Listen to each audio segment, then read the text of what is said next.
Slaanesh est l'un des 4 dieux majeurs du chaos et l'incarnation de l'excès, un domaine extrêmement insidieux, car même s'il est associé au plaisir, à la gourmandise, au désir, sa sphère d'influence est à vrai dire bien plus grande qu'on ne peut l'imaginer au premier abord, car le simple fait de vouloir plus de quoi que ce soit nourrit Slaanesh. Parmi ses adorateurs, on peut bien sûr compter des artistes, des poètes, des danseurs, mais aussi des artisans ou des guerriers qui ont le désir de perfectionner leur art à son paroxysme. C'est cette affinité avec le perfectionnisme qui a sans doute attiré Slaanesh vers les elfes. Les elfes, ayant de longues vies, aiguisent sans cesse leur sens, leurs compétences, leurs talents et leur habileté, ce qui les fait aussi ressentir les sensations et les émotions de manière beaucoup plus forte. L'obsession de Slaanesh avec ces derniers était telle que durant la fin des temps, il a personnellement tué et dévoré nombreux des dieux du panthéon elfique, ainsi que la quasi-totalité des âmes elfiques, jusqu'à un point où sa gourmandise le renda presque léthargique. Et il fut plongé dans un très long sommeil,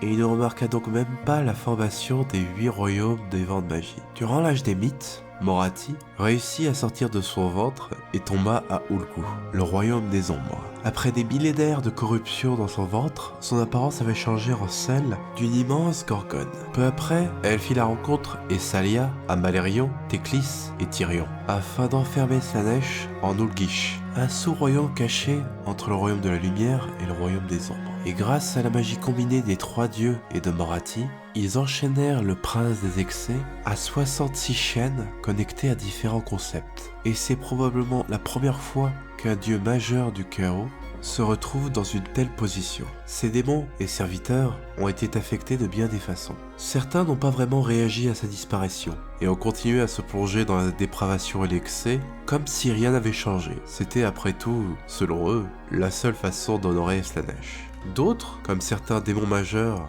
les gardiens des secrets, ont vu cet événement comme une occasion unique de pouvoir remplacer Slaanesh lui-même, devenir Slaanesh. Ces prétendants autoproclamés se retrouvent souvent à se battre entre eux. Et enfin, dans un troisième cas, certains n'ont juste pas pu réussir à combler ou à accepter le manque et le vide que le prince des plaisirs et de la souffrance leur a laissé. Ces derniers ont donc commencé à s'organiser et à chercher activement Slaanesh à travers les royaumes.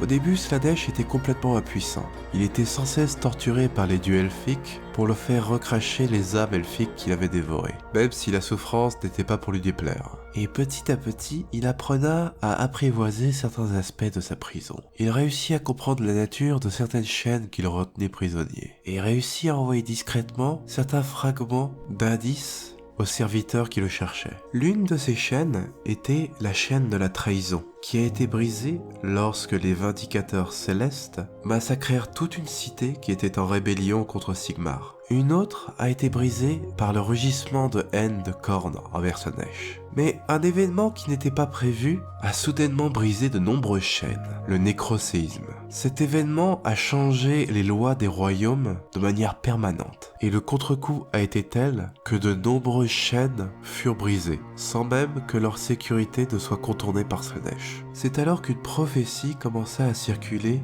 chez ses serviteurs. Elle faisait mention de nombreux signes annonciateurs de la venue d'un nouveau-né qui apparaîtrait quand la tête du serpent serait coupée en deux sous la lumière de la lune rouge. Et cette exacte situation finit par se produire lorsque Morathi rentra de nouveau dans le ventre de Slaanesh afin d'y dévorer les âmes elfes les plus puissantes, et ceci associé aux fragments et aux prières qu'elle avait volées à Cain, le dieu du meurtre, réussit l'ascension de mortel à déesse. Cependant, l'âme d'une puissante âme elfique, qui est fortement soupçonnée d'être celle d'Aenarion lui-même, le premier roi phénix, a coupé son être en 2 entités jumelles, son ancienne forme de Gorgone et sa nouvelle forme divine de Cain. Mais ceci créa l'ouverture que Slaanesh attendait. La tête du serpent avait été coupée en 2, et il réussit à relâcher une partie de lui dans les royaumes. Une chose que les dieux majeurs du chaos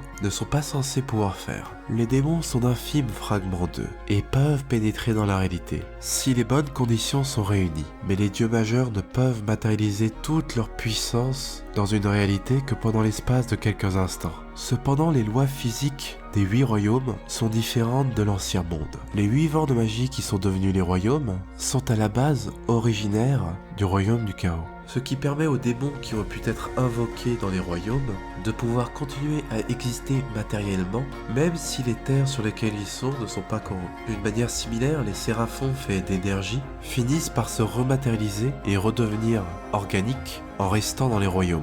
Et c'est pourquoi Slaanesh, en restant enchaîné pendant des millénaires dans la réalité, a réussi à matérialiser une partie de lui sous la forme du nouveau-né. Et ses adorateurs et servants répondirent à son appel. En sa présence, ils ont été frappés d'une joie, d'une béatitude et d'une extase divine. Certains en succombèrent même instantanément, et de cette entité protéenne naquirent 2 dieux jumeaux. Dexessa, la griffe de Slaanesh, et Sinessa, la voix de Slaanesh. Là où Dexessa est plus physique et peut infliger des sensations comme seul Slaanesh pourrait le faire, Sinessa enchante, charme.